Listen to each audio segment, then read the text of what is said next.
Historiquement Vôtre remonte aux origines de ce qui fait notre quotidien dans cette ultime demi-heure. Avec Olivier Pouls, on se penche sur un plat qui sent bon le Nord. Oui, c'est vrai que dans le Nord, tout le monde le connaît, le Welsh Rabbit ou Welsh Rarebit. Il y a 3 manières de le prononcer. C'est un plat qu'on ne connaît pas forcément dans d'autres régions, qui est très ancré dans cette gastronomie du Nord de la France.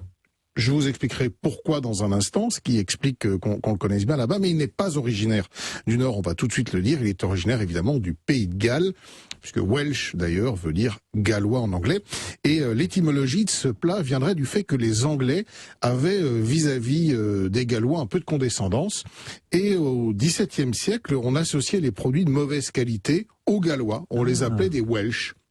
Et tout simplement, ce plat que les Gallois mangeaient, qui était un plat de pauvre, un substitut à la viande, quand il n'y avait pas de lapin, on remplaçait le lapin par du pain.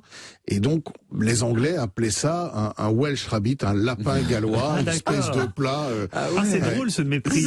Ouais, il y avait une sorte de mépris, effectivement. Ouais. Et donc, le nom vient de là. Alors, ce plat, je vous l'ai dit, était un plat de pauvre qu'on mangeait dans les campagnes. Il est composé de pain rassis qu'on a laissé trempé dans de la bière et agrémenté de fromage. Dans la recette originale, il ne s'agit pas de cheddar, mais d'un autre fromage britannique qui s'appelle le Chester. Le cheddar, qui est un fromage en réalité aujourd'hui majoritairement industriel et pas toujours très bon, même s'il existe quelques cheddars de qualité. Cheddar, oui. Le problème du cheddar, c'est que comme beaucoup de produits, y compris français d'ailleurs, il ne s'est pas protégé vis-à-vis de la contrefaçon, et que donc sous le nom de cheddar, on produit des espèces de pâtes industrielles sans saveur, mais on produit quelques cheddars de qualité. Alors ce Welsh est arrivé chez nous probablement au moment de la Première Guerre mondiale, grâce à des détachements de soldats britanniques qui avaient été installés dans le nord de la France et qui auraient donc apporté cette recette avec eux et l'auraient transmise pour pouvoir en manger aux bistrotiers et aux restaurateurs du coin, leur livrant la recette. Alors la recette du Welsh, qu'est-ce que c'est ? En fait c'est très simple, vous allez voir, c'est effectivement un peu calorique, mais c'est très simple à faire et puis surtout c'est délicieux.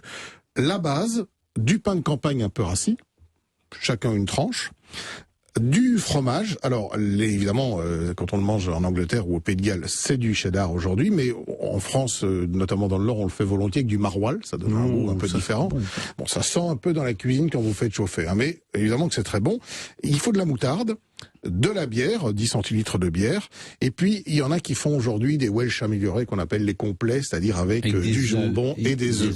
Alors à l'origine, on n'a pas forcément une croûte au fromage. Hein. Oui, exactement, c'est tout à fait ça. C'est tout à fait l'idée. Donc qu'est-ce qu'on fait ? On fait griller notre pain de campagne, bien toasté comme il se doit. On met dans un caclon la bière qu'on fait chauffer, ça va la débarrasser de son alcool.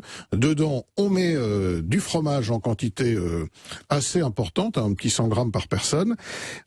Le pain, une fois qu'il a été grillé, on le tartine avec de la moutarde, moutarde à l'ancienne, c'est parfait. Dessus, on vient verser notre préparation à base de bière et de fromage fondu. Là, on peut casser un œuf, on peut rajouter un peu de jambon, et ensuite, on le met à gratiner pendant quelques minutes sous le grill du four, de manière à ce que tout ça, le fromage vienne bien croustiller. On le sort et hop, c'est parti. 350-400 calories par portion de Welsh. Pour l'hiver, c'est bien, ça tient encore.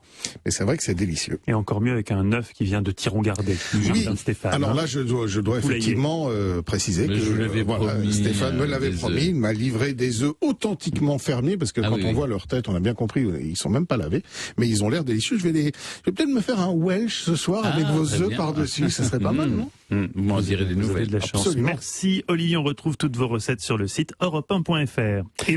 Et on vous retrouve demain autour de la table des bons vivants de Laurent Mariotte de 11h à 12h30 sur Europe 1.